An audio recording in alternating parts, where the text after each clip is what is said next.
حاضر ہوا جس کا نامی اس میں گرامی جابر بن سلیم رضی اللہ تعالی عنہ ہے۔ حضور سے پہلی ملاقات تھی اور اللہ نے اپنے محبوب کو یہ کمال بخشا تھا کہ آپ پہلی ہی ملاقات میں اپنا بنا لیتے تھے۔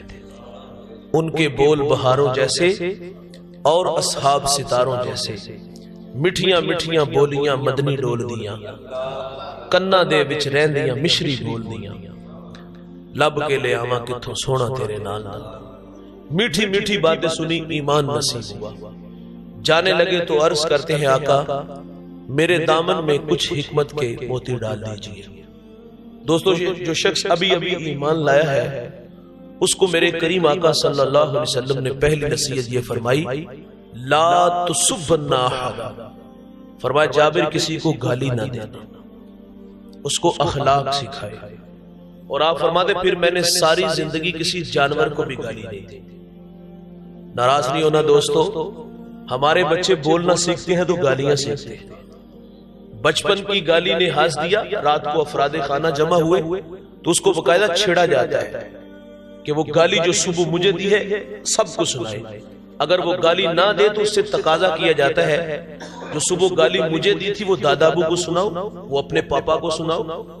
بھائی یہ کچھ سنانے والی چیز ہے؟ یہ تو اپنے رویوں پہ غور کرنا چاہیے تھا کہ ہماری غفلت، ہماری کوتاہیوں کی وجہ سے اس بچے نے گالی لی ہے۔ تقاضا تھا کہ اپنی زندگی سے گالی کو نکال دیتے، لیکن ہم نے اس کی حوصلہ افزائی کی، ہم نے گالی پہ ہنس لیا، تو پھر نتیجہ کیا ہوا صاحب؟ وہی بچہ جب بڑا ہو کر گالی دیتا ہے تو ہم کہتے ہیں ہماری بہو نے اس کو تعویذ ڈال دی ہے۔ یار اس بیچاری کا کیا قصور ہے؟ ایک مہینہ ہوا ہے آپ کے گھر میں آئی ہے، 25 سال آپ کے زیر تربیت رہا ہے، گالی کا ماحول آپ نے فراہم کیا ہے، اس میں آنے والی کا کیا قصور ہے؟ بچے تو کورا کاغذ ہوتے ہیں، جو بھی تحریر لکھیں گے وہ انمٹ ہے۔ آپ نے گالی لکھی تو اس نے گالی دی۔ آؤ میں آپ کو ایک ماں کی کہانی سناتا ہوں۔ نیپولین نے کہا تھا اچھی مائیں تو اچھی قوم دوں گا۔ بہت بڑی بات سنانے لگا ہوں۔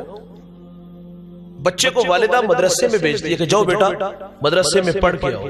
استاد کہتا ہے بیٹا پڑھو الحمدللہ رب العالمین، ازبرت سیقول السفہاء من الناس، ازبرت تلک الرسل فضلنا بعضهم علی بعض، 14 پارے سنائے۔ استاد بڑے متاثر ہوئے، فرمایا بیٹے جہاں سے 14 پڑھے بقیہ 16 بھی اسی مدرسے میں اسی استاد سے پڑھ لیتے، تیرے ہجے اچھے منزل خوب۔ تو بختیار کاکی رحمت اللہ علیہ عرض کرتے ہیں استاد جی میں نے کسی مدرسے میں کسی استاد سے زانو تلمس طے نہیں کیے۔ تو فرمایا بیٹے یہ دولت پائی کہاں سے؟ تو عرض کرتے ہیں استاد جی میری والدہ 14 پاروں کی حافظہ تھی، میں نے ماں سے سن کے حفظ کر لیے۔ اور بھائی ماں قرآن پڑھے تو بیٹا قاری قرآن بنتا ہے، ماں دودھ پلائے سونے محمد پہ درود پڑھے تو بیٹا دشت نینوا کو میدان کربلا بنا دیتا ہے۔ کردار تو نسلوں کو سنوارتا ہے، ہم نے جو سکھایا اس نے آگے وہی دیا۔ ٹیچر کلاس میں بچوں سے کہتے ہیں بچے بڑے ہو کر کیا بنو گے؟ ایک کہتا ہے میں ڈاکٹر بنوں گا، کسی نے کہا میں انجینئر بنوں گا، تو ایک بچہ کہتا ہے میں بڑا ہو کر صحابی رسول بنوں گا۔ استاد نے کہا تیرے دل میں یہ شوق کیسے پیدا ہوا؟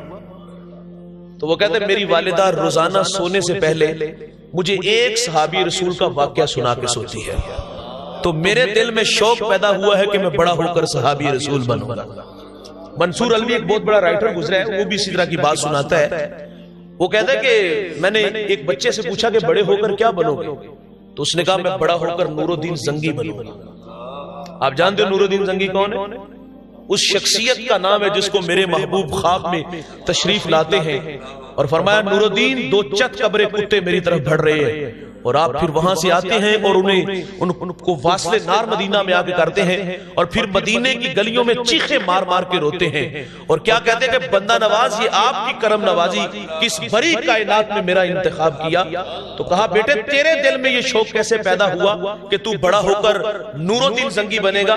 تو اس نے کہا کہ میری والدہ کہتی بیٹے اگر تو نور الدین زنگی بنے گا نا تو خواب میں رسول اللہ اپنی زیارت سے تمہیں مشرف فرمائیں گے۔ تو نسلیں سنورتی ہیں کردار سے۔